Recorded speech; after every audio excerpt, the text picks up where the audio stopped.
गणपती बसल्या त्या टायमाला त्या टायमाला गणपती मूर्ती प्रस्थापित करायची होती, पण ते झाली नाही तिथे नसल्यामुळे, पण ते आज झालेली आहे. इथून पुढे तुमचं काय राहणार आता? इथून पुढे आता आमचं फक्त देवभक्ती सेवा. माझी घरची परिस्थिती हालाकीची आहे. मी एक गरीब कुटुंबातून आहे, पण मला असं देवाचं येणं लागलेलं आहे की मी रोज संध्याकाळी आणि सकाळी देवपूजा केल्याशिवाय मला जमत नाही. त्याच्यामुळे मला ही संकल्पना सुचली आहे. याच्यामध्ये तुमचे जे आता जेवढे सहकारी आहे किंवा तुमचे नातेवाईक आहे त्यांना किती सहकार्य? मला कोणी सहकार्य केलं नाही, फक्त आमचे जावई त्यांनी सहकार्य केले आणि माझे 5-6 मित्र आहेत. मी त्यांना घेऊन जयपूरला गेलो. तिथून मकरांना काळा गणपती हे सगळ्या मित्रांनी जास्तीचं भाडं भरलं आणि मूर्तीची रक्कम मी दिली.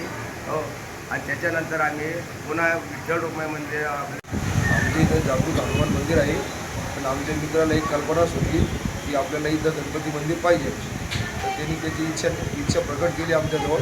आम्ही सगळे सहकारी करणारे 5-6 मित्र होतो.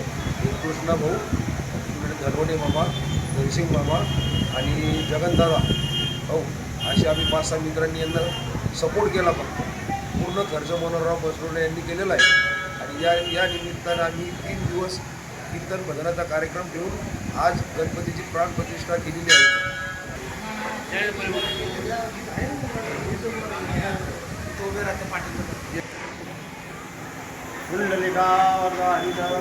श्री ज्ञानदेव तुकाराम पंढरीनाथ महाराज की जय. माऊली ज्ञानेश्वर महाराज की जय.